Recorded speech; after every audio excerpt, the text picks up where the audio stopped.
Hi everyone, welcome back to our channel Asha Jyothi videos. ఈ వీడియోలో మన హెల్త్కి చాలా చాలా మంచిదైనటువంటి శంకు పూలతో బ్లూ టీ ఎలా తయారు చేయాలో చూపిస్తున్నాను.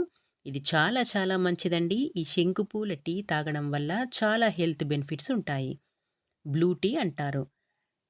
ఈ బ్లూ టీ తాగడం వల్ల ఒబేసిటీని కంట్రోల్లో ఉంచుతుందండి, కొలెస్ట్రాల్ని తగ్గిస్తుంది, అలాగే క్యాన్సర్ సెల్స్ పైన పోరాడుతుంది కాబట్టి క్యాన్సర్ సెల్స్ పెరగకుండా కాపాడుతుంది. అలాగే ఈ శంకుపూల పొడిని స్కిన్ పైన రాసినట్లయితే డ్రైనెస్ తగ్గుతుందండి. ఇవి బ్లూ కలర్గా ఉండడం వల్ల యాంటీ ఆక్సిడెంట్ ఉంటాయండి. దీనివల్ల దీర్ఘకాలిక రోగాలు తగ్గుతాయి. అయితే ఈ బ్లూ టీ ఎలా తయారు చేసుకోవాలో చెప్తున్నాను, చూడండి. ఫస్ట్ 1 కప్పు వాటర్ తీసుకోండి. 2 శంకుపూలని తీసుకోండి. 1 కప్కి 2 శంకుపూలు సరిపోతాయి. ఫస్ట్ వాటర్ మంచిగా బాయిల్ చేసుకోండి. నీళ్ళన్నీ మంచిగా మరిగిన తర్వాత ఇందులో ఈ 2 శంకుపూలను వేసేయండి.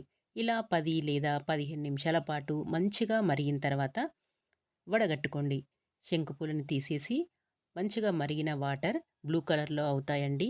ఇలా బ్లూ కలర్లోకి వచ్చిన వాటర్ని పరిగడుపున తాగాలి.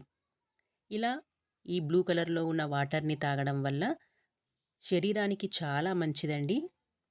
ఇలా వారానికి ఒక్కసారైనా తీసుకోండి. అలాగే ఈ శంకు పూలని ఆయుర్వేదంలో వాడతారండి. పరగడుపున తాగినట్లయితే అసిడిటీ, మలబద్ధకం, గ్యాస్, కడుపు ఉబ్బరం లాంటివి తగ్గుతాయి.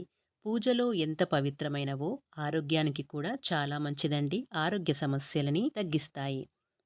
అలాగే ఈ బ్లూ టీ తాగడం వల్ల తలనొప్పి తగ్గుతుంది, డైజెషన్కి మంచిగా ఉపశమనం కలుగుతుంది, కడుపు నొప్పిని కూడా తగ్గిస్తుంది. మరి ఇంత మంచి హెల్దీ బెనిఫిట్స్ ఉన్న బ్లూ టీని తప్పకుండా అందరూ తయారు చేసుకోండి. వారానికి ఒక్కసారైనా పరిగడుపున ఈ బ్లూ టీని తీసుకోండి. చాలా చాలా మంచిదండి. తప్పకుండా అందరూ ఈ బ్లూ టీని తాగండి, హెల్దీగా ఉండండి.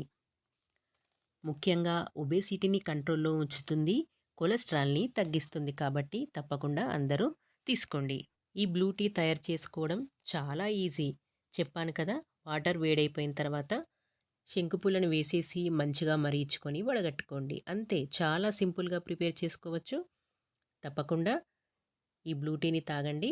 అలాగే నా ఈ ఛానల్ని సపోర్ట్ చేయండి, సబ్స్క్రైబ్ చేయండి. మరొక మంచి వీడియోలో మళ్ళీ కలుద్దాం. అంతవరకు ఉంటానండి. బాయ్.